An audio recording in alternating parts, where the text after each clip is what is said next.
antes de me tornar segurança da Botkiss, eu era DJ na cidade de Santa Maria. Tá. Então lá tinha um bar chamado Mariates Bar. Foi onde que eu acabei conhecendo o Kiko, que ele era o proprietário da Botkiss, que ele tinha a banda que se chamava Projeto Pantana. Então essa banda era uma banda de rock, bem conhecida na cidade de Santa Maria. Só que um dia o Kiko foi se apresentar nessa casa lá e ele precisou de alguém pra cuidar da parte de som ali dele, pra mexer ali no palco. E como eu era DJ, ajudei ele e acabei fazendo essa amizade com ele. Então daí chegou uma época que as coisas começaram a não dar muito certo lá em Santa Maria, porque começou a aparecer outros DJ, outras pessoas, botar um preço lá embaixo. Então tipo, começou aquela disputa de mercado ali e eu comecei a desgostar da área que eu tava atuando. Não valia tanto a pena mais. Aí nisso eu cheguei pro Kiko, ofereci meus aparelhos que eu tinha, vendi pra ele. Eu tinha uns equipamentos de luz, tinha uns equipamentos de som, vendi pra ele. Isso antes da reforma da Botkiss. Tá. Antes da primeira reforma que teve. Então eu comecei a frequentar a casa. Comecei lá como amigo, frequentava, tipo, não pagava ingresso pra entrar, tinha amizade já com o pessoal, já tinha feito aquela amizade, aquela parceria.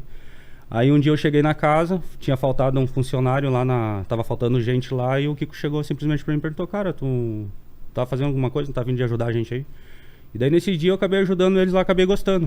Daí eu falei: cara, quer saber, eu vou ficar trabalhando aqui, é bom, é legal, posso me divertir e fazer um trabalho aqui dentro. Claro. Então nesse dia, eu peguei e aceitei. Daí eu conheci da tragédia, isso? Isso daí já... Na verdade, a minha relação com o Kiko, assim, mais ou menos, antes da tragédia, já tinha de um ano e pouco, mais ou menos. Mas que você começou a trabalhar na boate foi um ano antes, mais ou menos? Não, dá menos tempo. Menos tempo. Tá. Eu comecei a trabalhar dentro da casa. Tá. Então, daí eu conheci o Druzian, que era o chefe da segurança lá. E aí eu comecei a ajudar. Tipo, ficava na parte ali da área VIP, próximo ao palco, onde que aconteceu o incêndio, na região da pista. E na portaria ficava outro segurança, que era o Baby. Que esse já era antigo da casa. Era um cara muito antigo lá, já de muito tempo. Desde da época que a crise já tinha começado. Então, quando eu fiquei dentro da boate lá, passou um tempo, eu comecei a trabalhar de quinta a domingo. Era de quinta a domingo lá que eu ficava. Eu tá vindo algumas lembranças aqui pra mim que chega a ser um pouco pesado, entendeu? Se você quiser dar um tempo, a gente vai pro comentário, vai no seu tempo aí. Que assim, ó, no dia da boate eu não ia trabalhar, cara. Eu não ia ir. Nesse dia eu tinha conseguido pegar uma folga. Eu tinha pegado uma folga pra mim não... Cara, não era pra você estar lá, não era pra mim estar no dia, cara. Não era. Aí eu tava em casa, isso daí era umas 11h30 da noite. Daí do nada, assim, eu falei assim: cara, mas o que eu tô fazendo aqui? Eu vou pra lá. Vou lá, pelo menos, lá vou ganhar um dinheiro, vou ter alguma coisa pra fazer. Só que nisso eu passei lá na frente da boate e por coincidência, nesse dia, tinha muito mais gente que o normal. Tava lotadão, assim. Tipo assim, a rua, que é a Rua dos Andrades, que na frente tem um supermercado que é o Carrefour, dobrava de pessoas. Era muito fora do... Tipo assim, tava fora do comum esse dia. Que dia da semana que era? Era no sábado. No sábado. E era uma festa que ela tava sendo muito divulgada. Entendeu? Já tava tendo uma mega divulgação de muitas coisas que tava pra... Já tava tendo uma mega programação pra... Qual que era a capacidade da casa?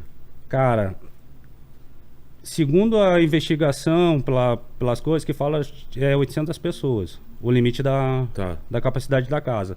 Mas assim, eu vou ser bem sincero com você. Eu acredito que podia chegar a um número de 1.200 naquele dia, o dobro. Tá. Entendeu? Porque assim, porque como eu já tava na casa trabalhando, eu sei como é que é 1.200 ou 1.600? Eu não tenho como estipular Ninguém chegou nesse número. Eu costumo falar essa questão de número de 1.200, porque assim, pela quantidade de mortos e de feridos. Tá. Então aí dá mais ou menos uma... Então aí é que a gente consegue ter um controle de quantas pessoas tinham. Entendeu? Só que assim, ó, poderia ter mais pessoas por conta da rotatividade. De pessoas que entraram e saíram, então poderia ter chegado num número maior, sim. Entendeu? Mas na questão, no momento mesmo, tinha em torno de 1.200 pessoas lá dentro. Certo. Como que era lá dentro, assim? Que eu não vi o documentário, então... era uma boate, era um grande salão e os banheiros ficavam aqui, tinha camarote, como que era? Descreve Na verdade, pra gente. A Botkiss, ela era como se fosse 2 salões, mas que tivesse divisões por barras de ferro, com guarda-corpos. Tipo, que fazia... Baixinho ou alto? Era em torno, assim, do tamanho da cintura. Tá. Então aquilo dali que fazia divisões assim da Entendi. área VIP, separava algumas peças da casa. Como tem show, às vezes, o Isso, pessoal coloca aquele isso. guarda-corpo. Tá. Então esse foi o maior problema Ah, é? na hora do que começou o incêndio, foi na hora que muitos tiveram dificuldade para sair da casa por conta disso, Entendi. entendeu? Então isso foi uma coisa que acabou gerando uma polêmica muito grande, que foi quando no momento que eles acusam a parte da equipe de segurança de ter trancado a porta, só que ninguém fala que existia essas barras de ferro na porta, que dificultaram com a saída de todos. Inclusive, eu acho que foi semana passada o próprio delegado que trabalhou na investigação, ele comentou, acho que foi na série da Globoplay, que ele acabou falando sobre isso daí, que sobre um tal de efeito funil, que é quando 1000 pessoas tá querendo sair do mesmo local, Num lugar- entendeu? pra um lugar pequeno. Para um local pequeno, e aqueles que já estão ali na frente vão sendo esmagados, entendeu? E vai bloqueando a passagem do restante. Então, assim, como eu costumo dizer, imagina, na portaria existia só um segurança. Então, um segurança não teria mas como você assegurar chega 1000 na- pessoas. Você chega na casa, era uma porta grande pra entrar? Era uma porta grande era assim, ó, era a mesma porta que tu entrava, era a mesma que tu saía. Ah, era a mesma porta. Era a mesma porta. Só que assim, ó, eu costumo dizer assim, ó.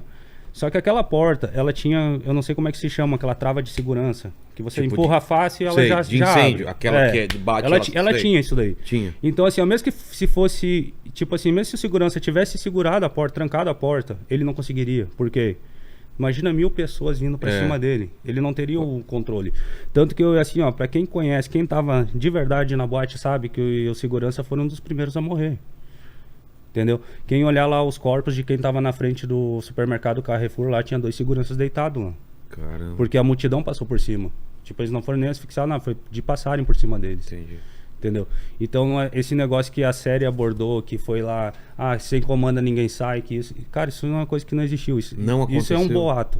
Um boato. Não pode ter Entendeu? acontecido Não, por até parte de outros seguranças. Porque assim, eles botam assim, até eles colocam um tempo, tipo assim, ó, 20 segundos, tipo, como se a porta tivesse ficado trancada. E uma coisa que eu falo assim, se a porta tivesse ficado trancada nesse tempo mesmo que eles estão abordando ali na série, entendeu? Nem eu estaria aqui, todos estariam mortos. Tá entendendo? Tipo, ninguém teria conseguido sair de lá, porque foi muito rápido. E essas barras de ferro que você tá falando na porta, o que são? Elas são, tipo assim, era que controlava a entrada e a saída das pessoas. Tipo assim, ela fazia um corredor, só que era um corredor com passagem única. Ah, funilava pra Isso. Putz. Então era o que fazia com que dificultou mais com a saída de todos. Isso que, se não tivesse isso, dava pra sair Cara, mais se gente. Se não tivesse isso, eu acredito que teria facilitado a saída de... Assim, ó, a questão de vítimas que teve lá, eu digo assim, ó, que não tinha como ter sido evitado se caso... Ia ter vítima. Ia ter vítima do mesmo jeito, mas não na proporção. quantidade que foi. Sei. Teria. Por quê? Porque, é como eu falo, a única forma de ter evitado aquela tragédia era se o extintor tivesse funcionado. Se o extintor tivesse funcionado... Putz, teve isso ainda, o extintor Sim, não funcionou.